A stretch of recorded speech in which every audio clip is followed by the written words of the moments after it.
yet we get to see him really step up and deliver what we might be expecting from this unknown mid laner. For all we know, he could turn out in a week or so to be the best guy in the scene, but... They hair dried there, keyboard.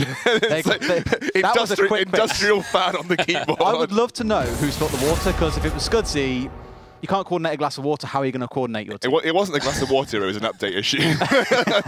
All right, well, we are on update 8.3, but it's not affected Rise. He's going to be banned regardless, and Varus is going to be taken off by MnM as a response. Interestingly enough, I think that the Varus ban is good because he's top tier AD carry right now, but also it's something that Jokerism favors. Like, Jokerism has been big known sort of Varus player over the last few years even, so I think that's a good ban. And especially because you can kind of limit what Jokerism can play really well in the meta, that might be an option, because we talked about the fact that this is a resurgence of Smiley and Haddo. They were such a dominant bot lane just a year ago in the ESL Premiership. This is their chance to make that mark happen again. So the rest of the bans so far fairly reasonable. Zoe taken off the board by MnM. Can't say I'm too upset about that one. No one is. Gangplank taken off by Diabolus as well. Well, both of those basically the two strongest picks in their role right now. Zoe, you could argue, because Larson played last week and went 0-3-0, so had literally zero impact on the game overall.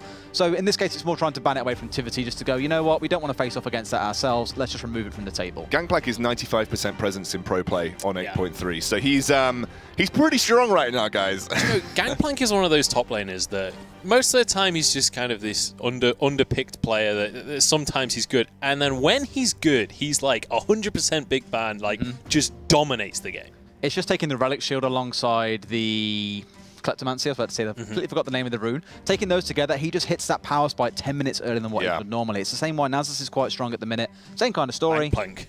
Exactly. 2.0. Literally 2.0 Bankplank. I mean, Bankplank, you're going back to like season 3, right? So all right, in the day. We have a Corki first pick, which is not a first pick I was expecting to see. I'm not too sold on that. We've seen Corki picked up, I think, in week 1 against the Galio, because it's meant to bully out the lane. Wasn't too successful. This is going to be part of a strat they're trying to build, I think, more than anything else, because there isn't really much room when things like Azir are on the table to take away the Corki.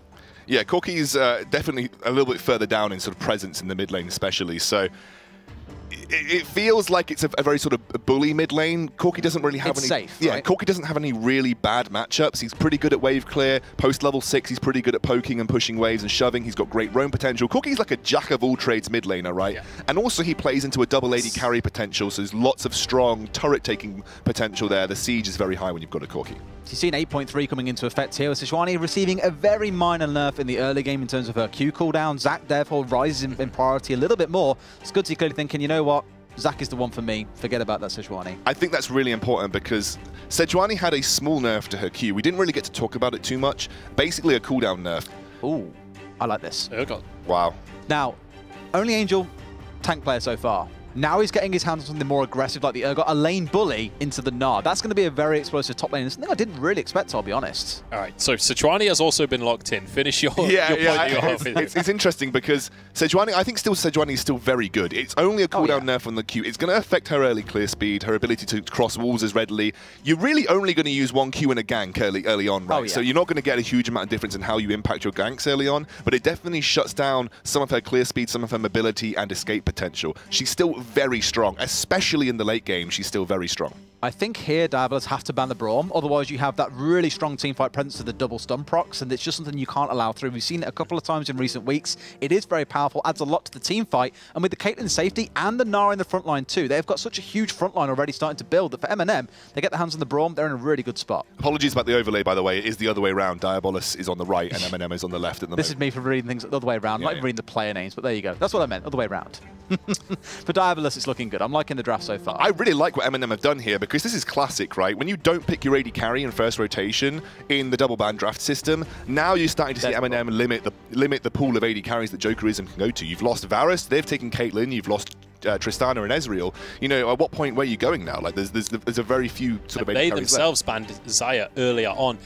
Now the question I would ask is there a possibility that you flex Corki into AD carry? No. No. We haven't seen Corki in years in AD carry. No, shut up, Munchables.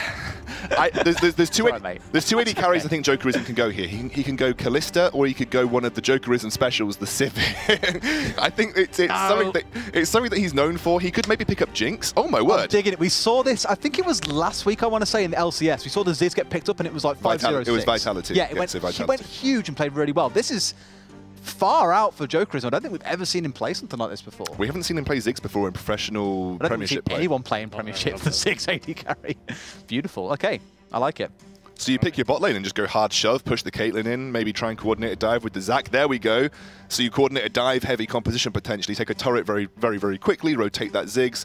It's all about maintaining pressure on those turrets. And also, this is a composition that when Corki hits his Trinity Force power spike and suddenly becomes a god at 12 minutes, you can really abuse that with the rest of this composition. So we could have an incredibly strong mid-game push coming out from Diabolus. And then on the other side of MnM, we'll see how they round it out. It's going to be Morgana. The Braum ban makes even more sense now, especially with the Ziggs sort of theory behind it. The Morgana's an interesting one. It's going to protect Caitlyn in a dive for a very short period of time, but I don't know if it's the remedy needed to stop this. I mean, maybe you can get a little bit of an early push with the pool, but... My biggest problem is you've got the magic damage shield from the Morgana. You're against the Ziggs in lane. He's going to pop that like that. 1 Q and that'll be gone. And then Alice is like, great, free engage, in you go. And that's the end of that. You usually max Q as Morgana, right? To increase the bind time, just to make sure those catches come through. A level 1 Black Shield, it's going to get shredded by the Ziggs. Even with the empowered basic attack, you're looking at almost shredding it there. So the Morgana shield's nice though, because with Aerie you also get a normal shield on top of the magic shield. So it's very minor, but it's still a shield nonetheless, and it helps because it scales it with AP. What's Morgana likely to build after the first couple of items? AP. I'm wondering whether she maxed Black Shield this time. Now, one concern I do have for the side of Diabolus is obviously they're going to be wanting to shove these lanes and push turrets as fast as they can. They're against an Azir though for Larssen. Azir classically one of the best wave clear mids in the entire game. Is that going to be too much of an issue for them in this mid game? Will he just be able to delete these minion waves? 8.3, Azir's mobility got slightly nerfed. His Q cooldown has gone up ever so slightly. The problem with Azir is that he's not a mobile hero in his own right. He's not got great movement speed, and you've got very long-range poke coming out from Corki and Ziggs. If you can siege an Azir and focus getting your bombs and your rockets onto the Azir in the mid lane, you can actually force him out before that wave clear even becomes relevant. Plus the fact that he has to rely on Shurima shuffle type of antics to stop dives happening. Very good against Zac if the jump comes through, but once he's used that, that's his disengage gone, right? You just then reset and try and set that siege once more. Very heavy siege composition coming out from MnM. I'm very excited to see this. It's all going to be about getting that snowball off the bot lane, though. You have to snowball a Ziggs in lane, really. I think that safety on the Azir is the big one, because you can either use the Q to go aggressive and try and clear the wave ahead of Corki, who's got pretty good wave clear in his own right, or you've got to save the Q to wait for the Zac gank. So he's in a very weird place here. Do I shove and try and make sure I've got lane priority, or do I have to just try and keep it for the safety's sake in case the Zac does come to arrive in the mid lane? It's going to keep him very quiet for the first 10 minutes or so, but like Azir, gets the 3 or 4 items, as always, and is going to become a real big factor in this game. Yeah. All right, so one other factor that could come into play here, we already mentioned MnM could end up playing a bit like a solo queue squad if the synergy's not quite there. But against a siege composition that wants to be very coordinated, wants to be focusing on one lane, playing solo queue, just playing in all lanes, playing spread out and kind of messy, actually could be a benefit, because it means that they can't necessarily just set up a siege and focus on a singular objective necessarily. Yeah, I think with the MnM composition, it's very much individual lane-based, but the coordination has to come from that mid-game. When you get that Trinity Force Corki spike, when you get Jokerism taking that first turret as the Ziggs, that's where the coordination has to come through. This is where I want to see an in-game leader saying, right, rotate top, rotate mid, foot siege this tower, coordinate this dive. I actually think for MnM, if we have synergy issues, I think they've actually got a very synergistic composition that requires very good communication and banding together.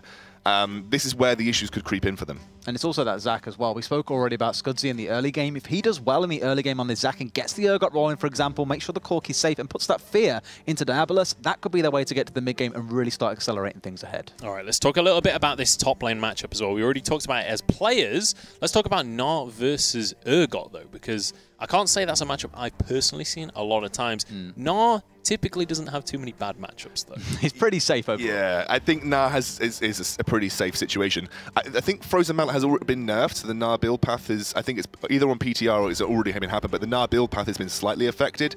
But realistically, this is not an awful matchup for Gnar. The range of Urgot isn't huge. I think Gnar in general is still going to be fairly safe here. All right, I believe we are into game. We are ready to kick things off. So let's head on to the Rift here for MnM up against Diabolus. It's going to be Diabolus over on our red side and MnM over on our blue side. Yeah, they changed the overlays over properly now. So we got it sorted. But yeah, this certainly should be a good match. We'll say goodbye to Derry. Goodbye, Derry. Walks away. But yeah, let's kick things off here. Scoundrel. We've already said we're expecting MnM to be pushing in that mid game once they get Ziggs online, once they start to push. I gotta say, I mentioned the Corki potentially going AD carry when they locked in Ziggs. I had a moment of, I was like, it turns out I'm a genius. Ziggs mid lane, boys. It's going to be that Ziggs AD carry that we saw this a little bit back when the patch happened that meant his W could damage towers. Like, for a little while there. Yeah, you basically hard shove with Ziggs because his lane shove is ridiculous. You consistently pressure turret, you go for that Hextech satchel charge, look for that turret execute, and then make a rotation and just continuously do that kind of thing. If this gets to late game, though, you've got Azir, you've got Caitlyn, you've got Sejuani, you have a Gnar. That's really, really strong. So I think if Diabolus can get through that mid-game phase without losing too many objectives, without getting snowballed against, that's really, really good for them. Absolutely. I'm curious to see... Oops, just hit my mute button. I'm curious to see how this bottom lane matchup will pan out as well. Because obviously we talked a lot about the Ziggs specifically. Not really talked about the other three in that matchup. Larssen and Tivity having a pretty heavy trade there. But, you know, we've got this hard engage from Alistar, but typically Caitlyn is dominant in most bottom lane matchups. She might be able to just deny this Ziggs from being able to get ahead and being able to push the towers like he wants. Well, the Morgana Caitlyn have the potential to shove lanes hard early on, especially, right? Before Ziggs gets a little bit of items behind him, before he levels up his Q, Morgana and Caitlyn are going to be dominant here. Alistar can't really have presence in this lane. Alistar can't step up because he's not going to land an EQ combo because the Black Shield is there for Morgana. So realistically, the Alistar is here to set up when they actually get the opportunity to push onto the turret and look for a tower dive. The question that needs to be asked is Jokerism going to have the potential to outshove a Morgana Caitlyn? Morgana with that pull, Caitlyn with the Piltover Peacemaker, very long range, good wave shove. That will be a problem. Scudzy? Ooh, they very close there. Furion wanted it, but he missed everything. So Scudzy's going to be able to walk away with his life. And he'll be happy about that one as well. He didn't have any vision, which was one of the issues, because Furion was outside the brush. Scudzy just saw Furion outside the brush. I was like, okay, no, I need to back off here. I thought they'd just gone for a high five and then strolled away again. But no, they unfortunately for Furion not quite able to find the situation that he wanted there. But here in the mid lane, Larssen actually managed to shove the Corki out of lane. Tivity already having to use his teleport there. But it does mean that there is a small CS lead here for Larssen, which could become significant if he can maintain that. Absolutely. I mean, Larssen took up a couple of bad early trades versus Tivity, but we know that Larssen is a really, really good mid laner. He's consistently been one of the best mid laners in the Prem for a very, very long time. And Tivity's not going to spike hard too early on. Like you said, his main power spike is that Trinity Force power spike that he's going to look for. He's gone for Cull in lane as a level 1 item, really looking, I think, to just accelerate towards that, get that 100 CS that will back the Cull up and look for Trinity Force. Only Angel could be in trouble here. Slow is going to land. Furion doesn't quite land his W, though. More slows coming on in, and Only Angel trying to escape, stunned up. Boulder comes on through, but he will flash to safety, and now Scudzy has arrived on the scene, but Furion going to be able to protect Igloo from that one. Nobody goes down, and it's just a singular flash burned. I was really scary for Only Angel. He held his flash for a very long time. I thought he was potentially going to get punished, but luckily Scudzy came to save the day. Great positioning from him to help out his top laner. But good start from Furion, looking to put pressure on the Urgot, getting behind this Gnar. The Gnar can look to dominate that lane, especially with that range disadvantage that kind of... I mean, Urgot doesn't have a huge range disadvantage there, but with the Gnar Boomerang, it can be very difficult to trade into him. So get that Gnar rolling, and suddenly you have a really good split push presence. Oh, good route down in the bottom lane there. I don't think they're going to be able to turn that into more, but let's talk a little bit about the fact that right now Smiley is significantly ahead on CS. 10 CS up onto his opponent there. And Jokerism, when he tries to get this next wave, he's going to take a lot of damage for that, and he's not got very much HP to play with. So this is actually going incredibly well so far for Diabolus. We'll see if they can keep it up, though. That's going to be the big test for them. Yeah, Jokerism just really struggling to get into range. Like, he just is outranged by Caitlyn so hard in this scenario, and he doesn't have the levels in his Q or the damage behind his Q to push back yet. Just mana regen as well. It costs so much mana to keep spamming on Ziggs. Here we go, though. Igloo has been caught out here by Scudzy, but I don't think he's in too much trouble. We'll just be able to blast Cone himself away to safety, back up towards that top lane once more. Tivity's back in this mid lane again.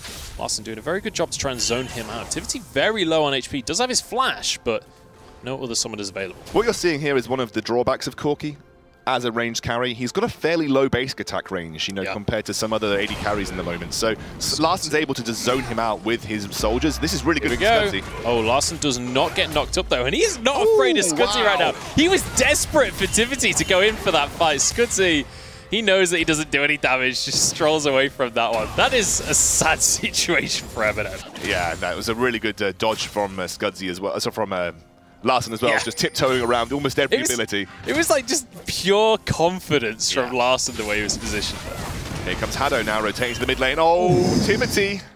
So close. I was so sure Haddo was going to give it a go with the binding there. Maybe could have managed to find something, but... That Morgana is such a good early lane presence for the Caitlyn. Like you said, if you can shove that Ziggs in really hard early on, it gives you more time before they get to push onto the turret, more time before they can set up for a tower dive where the Alistar starts to become useful. The problem with this Alistar pick is you're going to get very few opportunities to find an all-in engage because of how much zoning presence a Caitlyn and a Morgana has as a duo. Even though I feel like we've seen Scudzy ganking more than we've seen Furion ganking, it's actually Furion that has control of this game right now. You know, we've multiple times we've seen him just strolling on into Scudzy's jungle. They met at the red buff. He stole an early blue buff from Scudzy, and even just there, he went up and stole the Raptors right in front of Scudzy. So far, Scudzy's been trying to make these ganks happen, but he's not actually been able to find any control of the game. Got with that Doran's blade on top of his Doran's shield, starting to do some real work against Igloo right now as Scudzy's there. This could be bad news. No flash available. Igloo almost enraged, almost turning into that Mega Gnar. And it looks like they are going to respect that enrage timer. Yeah, absolutely. They're also respecting the fact that they couldn't see where Furion was on the map. And the way that Igloo was moving towards his red side jungle, I'm guessing Scudzy must have thought, wait, that's a situation where Furion could be in that area of the jungle. We don't want to get into a fight where the Gnar ultimate is up. So it was probably a safe move. I think they maybe could have got the kill there. But it was just a safer play from them. So avoiding that situation, deciding not to go too into that one. Also, heavy trades coming across in this bottom lane. We see Smiley and Jokerism going toe-to-toe here. But it's definitely not a situation that either one wants to commit too hard to, because both of these supports are more than happy to heavily punish if you miss position. Yeah, but Haddo doing more of the punishing, leveling up that Q first, the ever-long bind that Morgana has when you get the points in that Q. And the fact that... Get bound, go to the toilet. Yeah, get bound, go to the toilet, you know, win an Olympic race, train for the Olympics. Do a 3-year education. Yeah, get your master degree like Scudzy can get. It's a very, very long bind. And the problem is that this double range matchup is really poor for Alistar unless he can find an opportunity to find that engage. And I really think that Scudzy has to be the one coming down here to try and dictate that lane presence and to dictate the pace of that lane. He is here now. Maybe the combination between Scudzy and Camillus could be the way that they find their way in here. Does Scudzy need to just go and farm right now? Because we've seen him pop into every single lane at this point.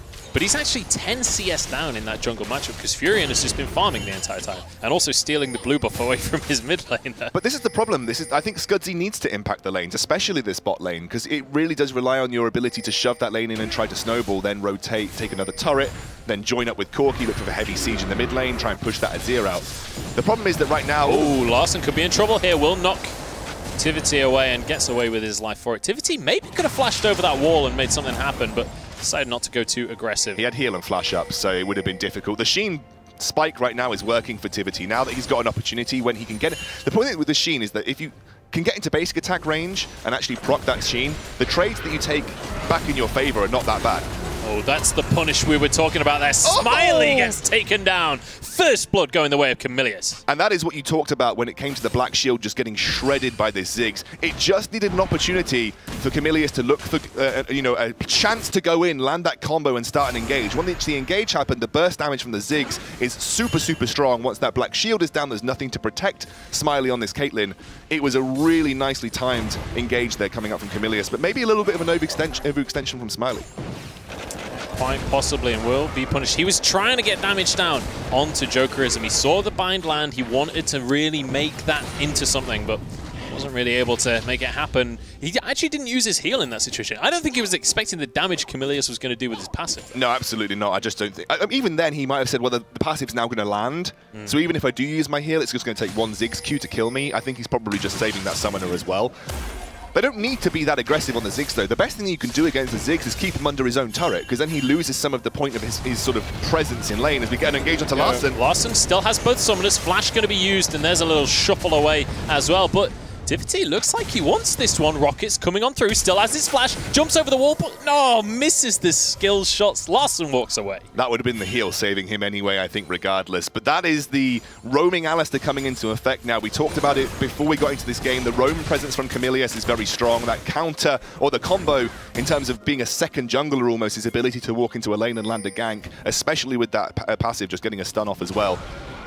Look at this though, MnM setting up. Dive up top, Igloo is exhausted currently, but here comes Furin. Immediately ults onto Scudzy. Is going to be able to use his own ult to push this into a 2 versus 2, but Scudzy flashes away. Igloo going to be the focus target for Only Angel.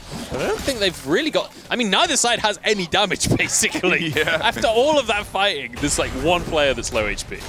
Even after that engage, it's still MnM on the back end of this bot lane. Still, the shove is just too strong. It's really up to Diabolus to make a mistake in this bot lane for then MnM to try and capitalize on. Because if you leave this in a 2v2 scenario where both lanes are playing as safe as possible and really just playing that ranged game, right now, Jokerism just doesn't have the ability to outshove a Morgana Caitlyn. And with Caitlyn now sitting on 2 items with the BF and the pickaxe there, he's starting to do some serious damage when those bindings do land.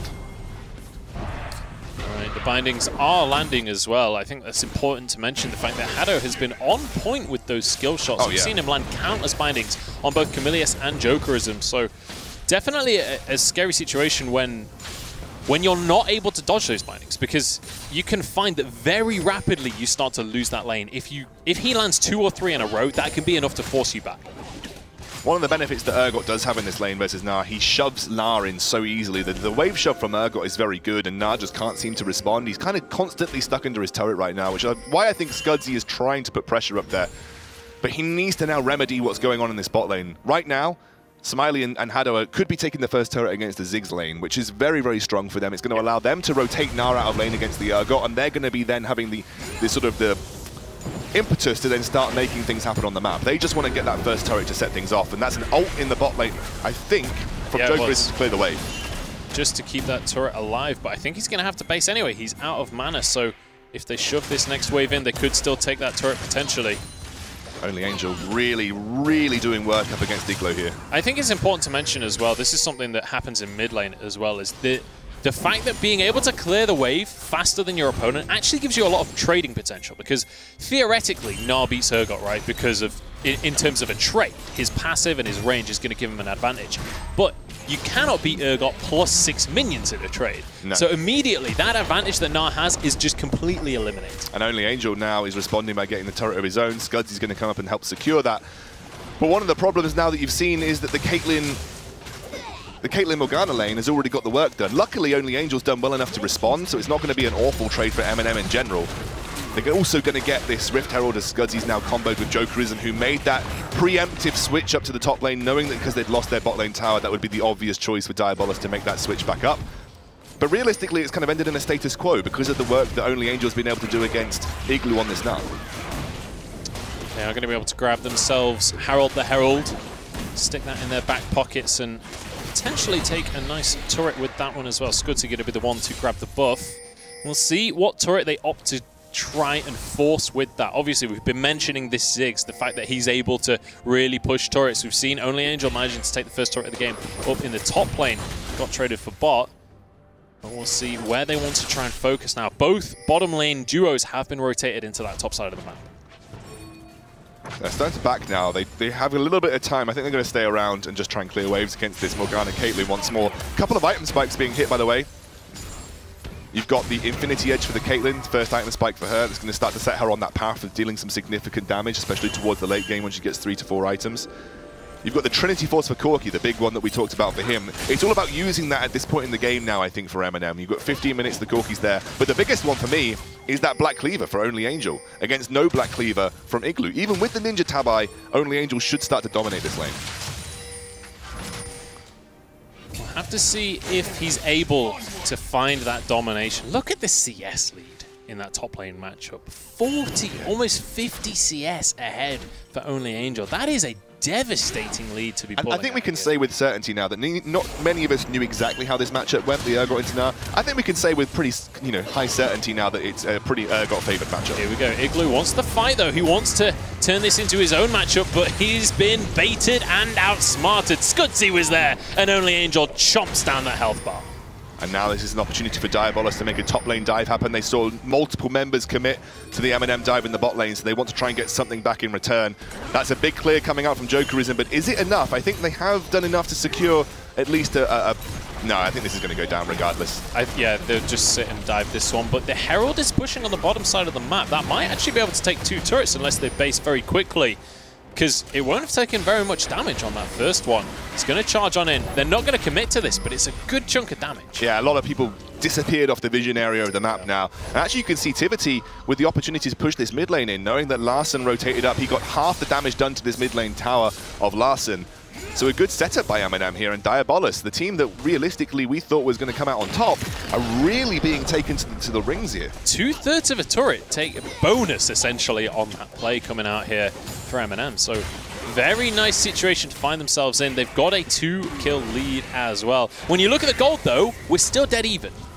Yeah, I mean, it's been a turret trade either side, right, with no major advantages in terms of kills. You've got 1 kill on Alistair, you've got 1 kill on Only Angel.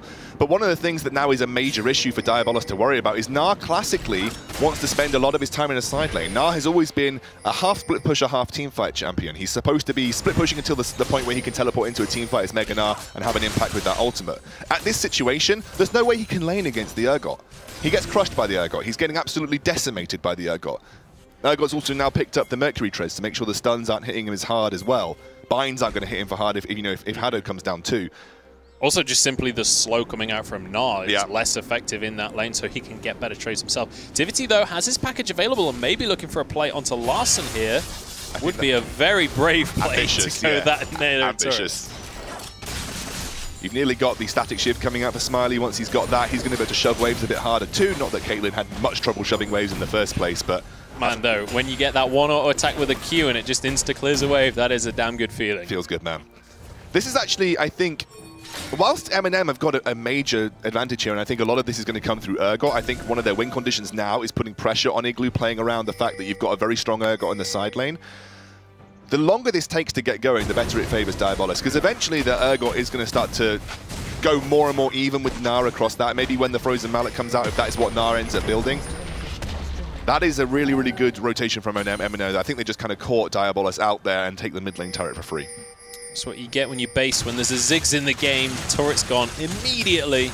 Nice little play coming out here from MnM. He's so satisfying to watch Urgot clear waves. Yeah. It's the noise that it makes when he's just chugging through. Like the chain gun noise. Delicious. I have to say, new Urgot is one of the most satisfying champions in the game. Just like all of his animations, all of his sound effects, and I mean his ultimate inherently. Oh, it's actually gone for rapid fire cannon, so she's just looking for a little bit longer range poke, a little bit longer range siege for the first basic attack on the turret potentially. That kind of surprises me actually. Yeah, that surprised me as well. Shiv first, but I mean, typically they build rapid fire and Shiv. Well, I guess some people like to go with the Hurricane, but typically you see rapid fire and Shiv. So it might be the Hurricane for her. But I just feel like that maybe the wave. I mean, you probably have enough wave clear with Larssen regardless, right? You've got Morgana, you've got Caitlyn's Q. Probably have a decent amount of wave clear anyway. Perhaps just wanting to match the siege, get a little bit of poke. Dragon going to go down. That's a Cloud Drake in the hands of Diabolus. And now they're looking towards this mid lane turret. Nobody is here. This actually could be a good amount of damage going down. I think this will be the turret going down in entirety.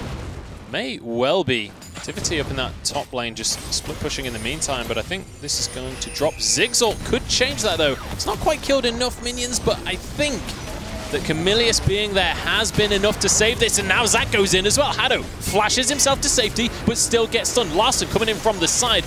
Doesn't want to overcommit to the situation though. Haddo's low. Oh, then Larssen! What a shot! That was beautiful from Only Angel. Igloo's on the side, but I don't think he'll find a way into this one. Almost enraged. Scudzy pushed back by Larssen as Furion tries to walk away with his life and will do so.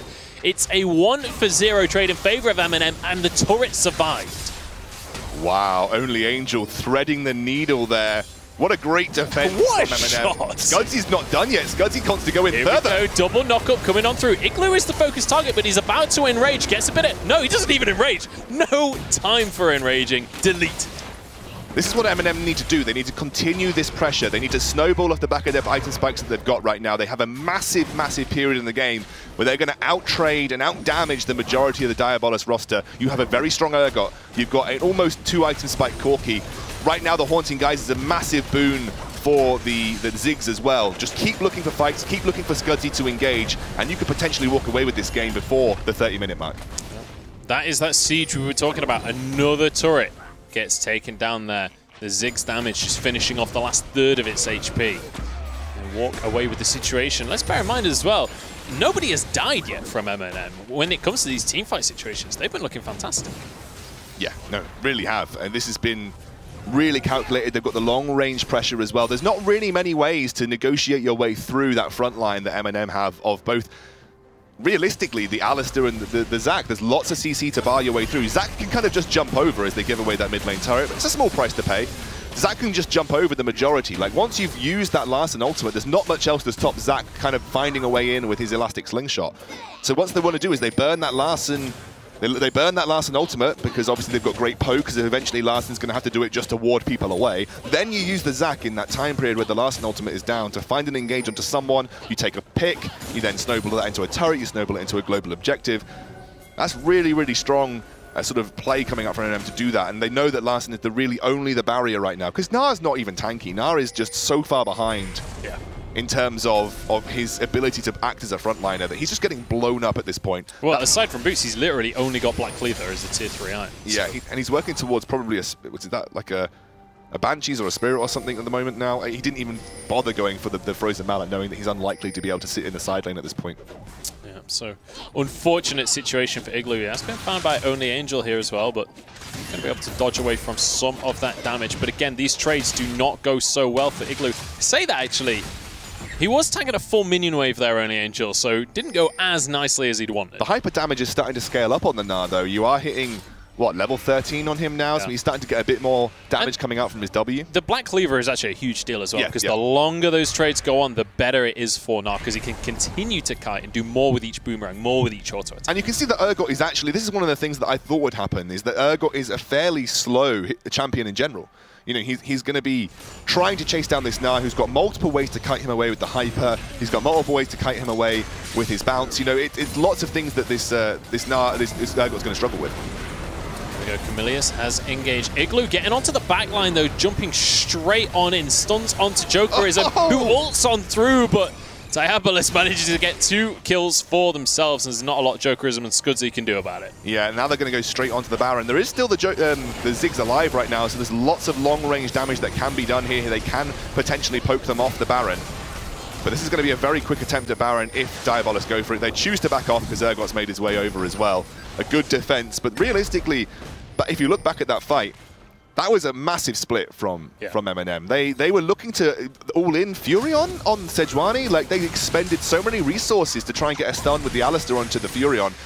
And then they got split up, especially with that incredible streamer shuffle coming from Larson, basically boxing in, I think it was Tivity. Let's have a look again. Here we go. So they actually expended a huge amount of resources onto Furion. Like, everybody was dealing with Furion at that point in time because they were chasing down Tivity. Gna zoned out the Ziggs, ultimated. Even if he wasn't intending to get the kill, he stopped Ziggs from impacting the fight with his abilities. The key thing is, it was Jokerism and Scudsy that was zoned out by Igloo there. So he managed to keep 2 of them to the side, didn't die himself. But it was the split that caused the problem for MnM there. Like, they basically... He just sort of maintained that. Yeah, Tivity got caught out, didn't have his Valkyrie for across the wall, and then unfortunately at that point, instead of just leaving him and trying to allow him to defend for himself, Camillus committed. They got split up by the Larson. The ultimate from the Gna zoned out 2 members of MnM, so it was essentially a 5 versus 2, which you're never going to win, no matter how far you are ahead as MnM. And that just allowed MnM an opportunity to push back now. Diabolus an opportunity to push back against MnM here, and actually potentially caused them a loss of momentum. All right, well, oh my goodness, Scudsy's taking huge amounts of damage. Doesn't have any armor really. Smiley, no armor whatsoever. based on those. I mean, he's got a Warmog, so actually he'll heal through that very, very easily. So it is the Energizer build. Static Shift has come through for Caitlyn now, so huge amounts of pressure. Great wave clear coming from her as well. And also just great in team fights. Yeah, yeah, exactly. And you're starting to hit the late game as well. You've got double critical strike item alongside the Infinity Edge, 3 critical strike items you're going to hit hard. Not much armor to speak of. No armor really to speak of apart from the Aegis there coming out for the Alistar. So you're going to start to shred people from a very long range in these team fights. Even Scudzy with his Warmogs is going to get hit hard by these critical strikes. Someone's going to have to start thinking about armor. I think what MnM have realized is that actually they need to start exploiting this side lane matchup. But actually Nars picked up an extra chain vest as well. So he's actually also starting to do okay versus Only Angel. A lot of the reasons that MnM are ahead are starting to dwindle away at this point. MnM tried to sneak a Baron there. They were like, let's give it a go. But they don't really have a quick Baron taking team, though. No. I mean, well, to be fair, Corki actually takes Baron fairly quickly because of the armor shred that he does. He can start to melt through that. And obviously you have percent damage on Zac as well, but I don't think it was about speed there. I think it was about, like, maybe they just won't notice. Yeah. Maybe they just don't have any vision. Good idea from Diabolus to check it, though. I mean, obviously, if you see multiple members, like especially Ziggs on the map still, you might not think about it, but Furion had it in his head, went and put that ward down. I think one of the problems for MnM was that they were snowballing really hard, and then something just stopped. Something just stopped them pushing onto turrets. You know, they took that mid lane tier 2, and then they just sort of didn't group up around another turret. They didn't try and siege that bot lane tier 2 that had taken a lot of damage already. They got caught out, and I think that was the defining team fight, the one where they caught out. It's not over yet. No, I know, but I, you know, from this position, unless something goes horrendously wrong, Diabolus, I think, are favored. Yeah, well, I definitely agree that they're favored in this one, and that's interesting to say, despite the fact that they are actually still down in gold currently, still lagging behind a little bit, but we could still see things change their tune. Obviously, Jokerism starting to stack up. Let's remember that Ziggs, once he gets to the late game, is an absolute monster. He will melt through those health bars. Hado actually has been caught out here. Once that black shield's gone, he might just get pulled on back. Has to flash away. Nice ult from Furion to stop Camilius chasing through. This could just be the disengage from both sides here. Furion looks like he wants a way in. Larsen's looking to split them up. Yeah, he needs to be careful not to go too far on his own here, though. He is a little bit ahead of his team. Knocked back slightly there.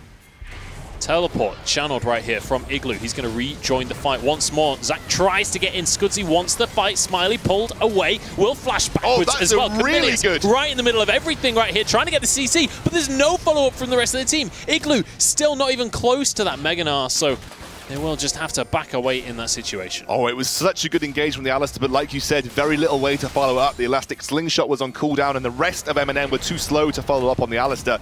And now Diabolus look to pressure and zone out away from this tier 2. It should be a free turret.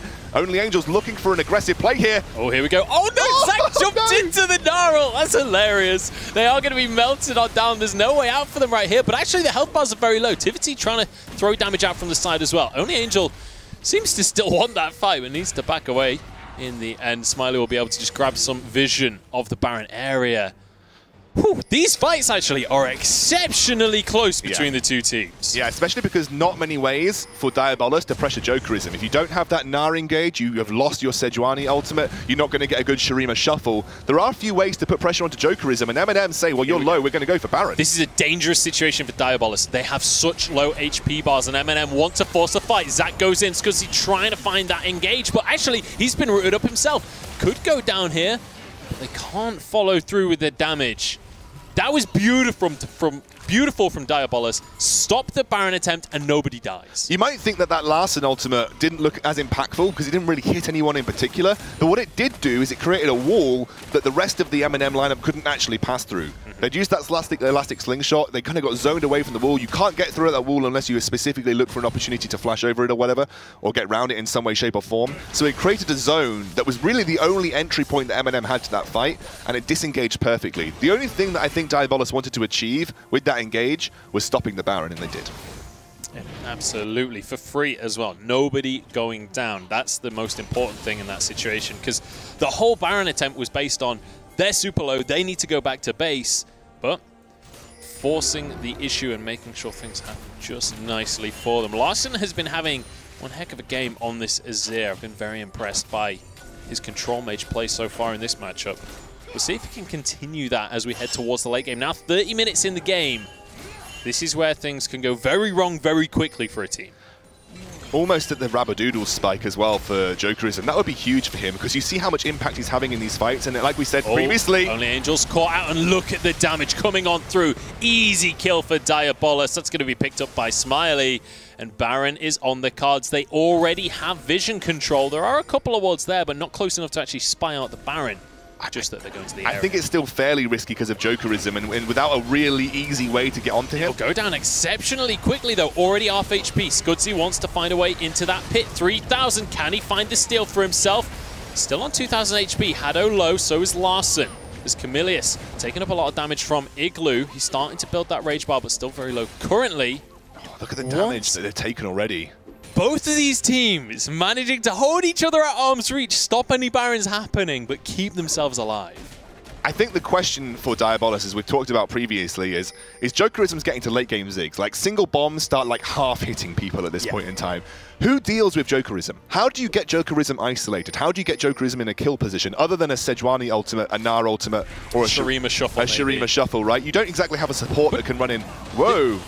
Oh, here we go. Diabolus just want to rush this one down. They can take it incredibly quickly if they find the situation. 3,000 HP remaining. A smite should be able to do this. Scudzy's in there, though. This could be a steal coming on through. Baron 300. Scudzy gets it in the end. That's going to be the ultimate coming out from Azir. In the meantime, Furion's all on his own. Hado's low. He goes down. 2 kills for them. There's a knock-up as Furion will fall. It's 3 kills for MnM, as well as stealing a Baron. Scudzy, the returning jungle god for MnM right here with that smite. Unbelievable.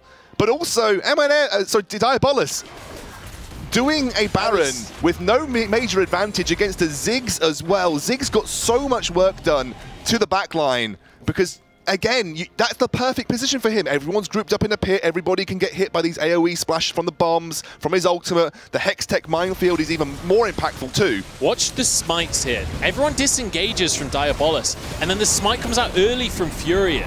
And then we're able to see Scudzy capitalize. Way too early smite from Furion. It was a panic smite, and you can see Jokerism just cleaning up on the sidelines there. It was a risky play from Diabolus. They didn't need to make that kind of play. You play directly into what MnM are good at by making that kind of play without a major advantage gained. Yeah.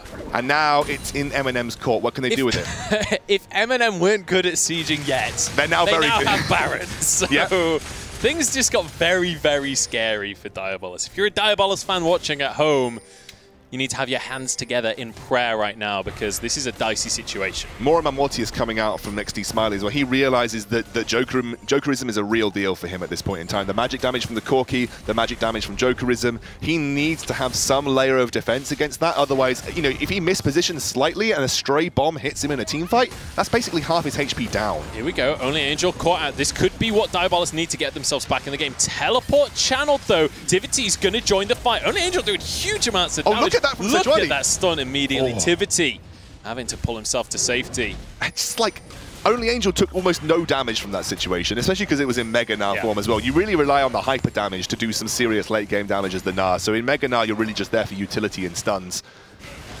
I feel like these team fights are all going to be dictated by Larson and Smiley's positioning and their ability to dodge Jokerism's bombs whilst still getting damage done to that front line, because it doesn't feel like Jokerism is going to be easily touched in these team fights. Honestly, the fact that that bottom play went so badly for MnM is massive for Diabolus, because they actually invested quite a lot in terms of resources to make that happen. They invested a teleport from Tivity to try and make that play happen. They are going to get the tower in the end, but definitely stalled pretty effectively for a little while there. Top lane's going to be defended as well, so MnM not quite able to use this Baron as effectively as they would have hoped.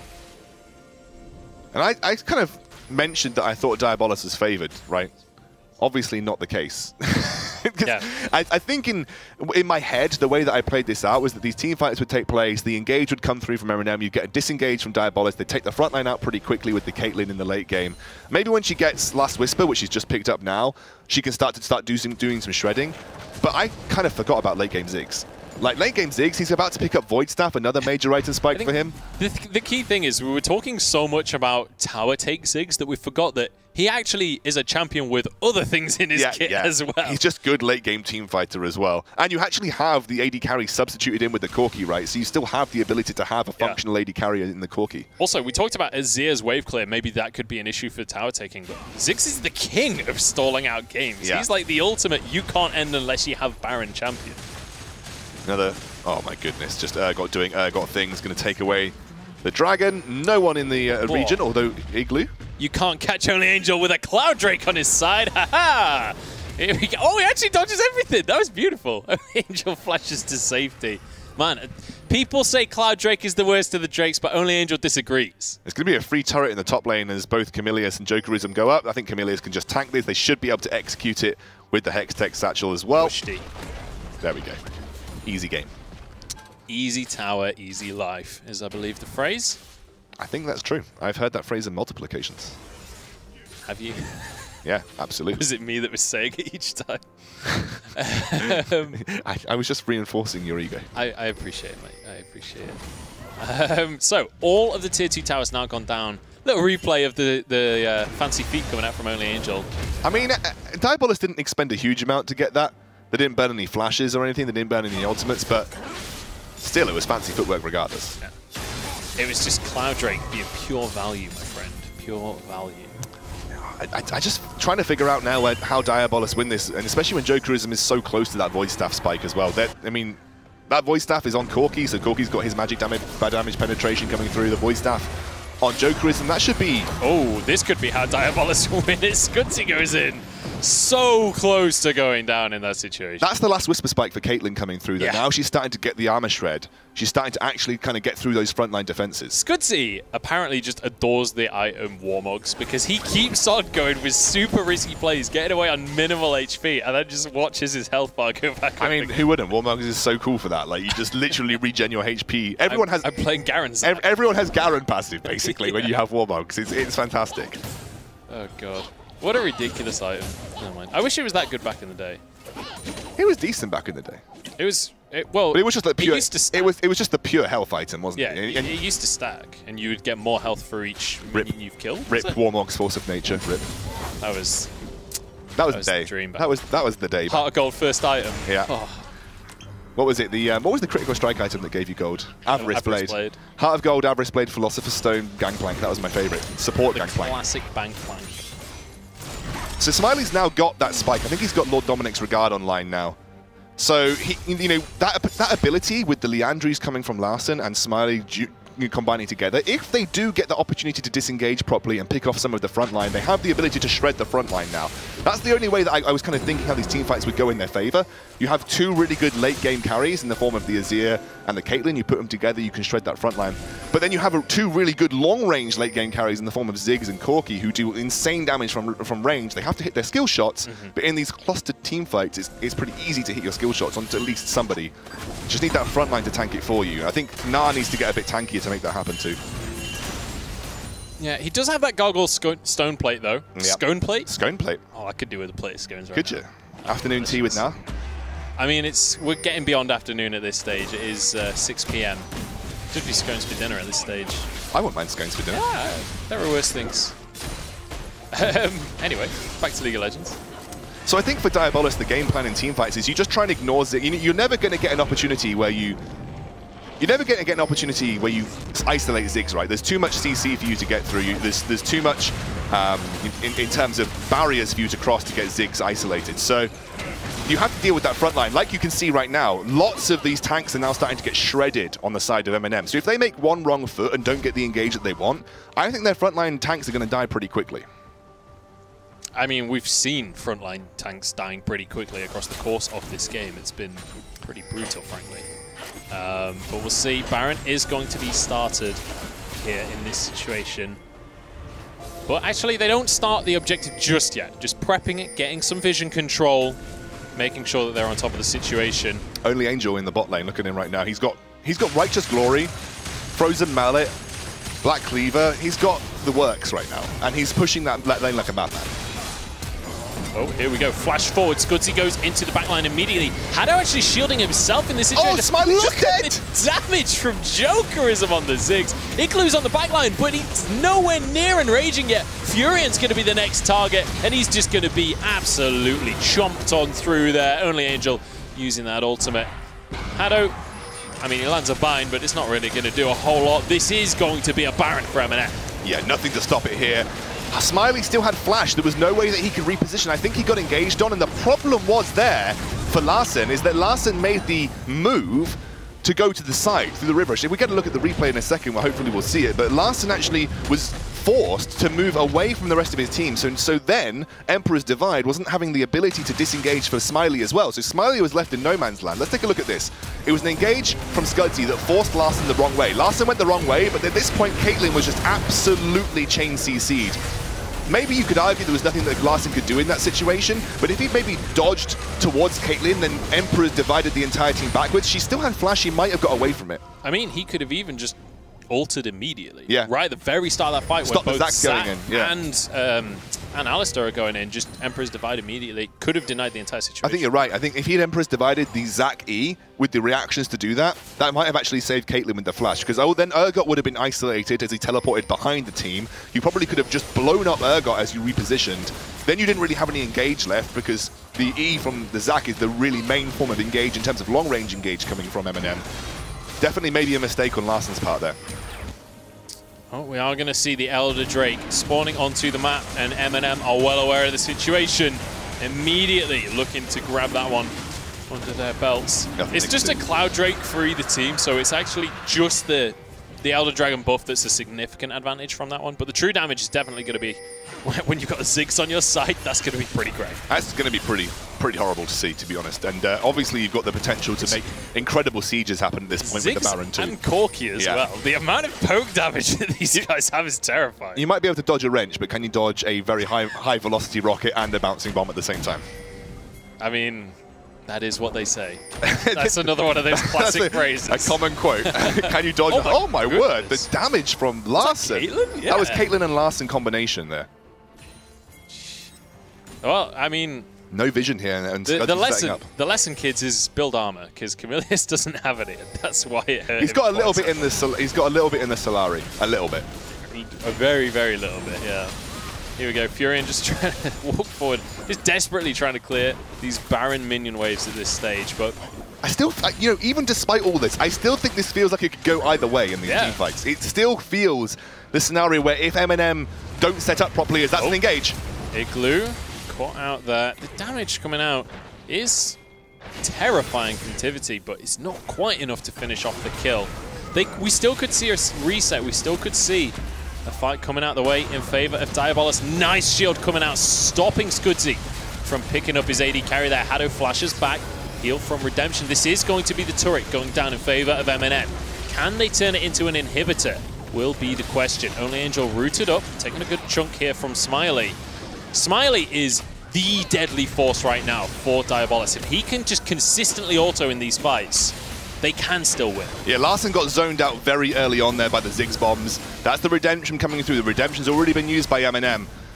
If they come away without an inhibitor, that's a win for Diabolus in their books. They're going to back off here. It was a really good siege attempt. Zoning out Larssen so early on gave them a massive teamfight advantage, but Smiley was so well protected with that black shield that he wasn't able to get focused down. There wasn't the combination between the Alistar and the Zac this time too. Again, I think you're right. Smiley's the one that needs to be performing in these fights. Larssen too, to be honest. Both of them are very, very important, but Smiley is that consistent damage source, heavy late game AD carry. Yeah. I was about to say that there's a 10,000 gold lead almost in favor of MnM, but we're also starting to get to the point in the game where gold lead doesn't really matter anymore. We're starting to get all of the carries on their 6-item points. Yeah. The top laners as well starting to get 6 items. So we're definitely getting to the stage where this is the hyper late game.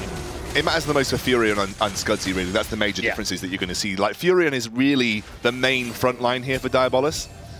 And with an item down on Scudzy, maybe he's going to start to feel that a bit more. I mean, Scudzy's got that Gargoyle Stone Plate in favor, so when Scudzy jumps in and gargoyles, he's going to be very, very difficult to take out. Well, we do have, once again, Tivity split pushing in this bottom lane. That's where he's been for a lot of this game, honestly, has that teleport available and is able to just keep on shoving that in time and time again. Massive minion wave to work with here. We're going to see Igloo to try and defend it, but this is an open inhibitor. Yeah, and Trinity is going to take that so quickly. I don't know if Igloo can actually defend against this. They have to commit multiple members, which is going to open up the potential for a 4-man top lane push, and that's basically a dead turret to Ziggs at this point. Certainly is, and actually this this game could be decided on a 1v1 between Larssen and Tivity, quite honestly, if either of them could make a big play here.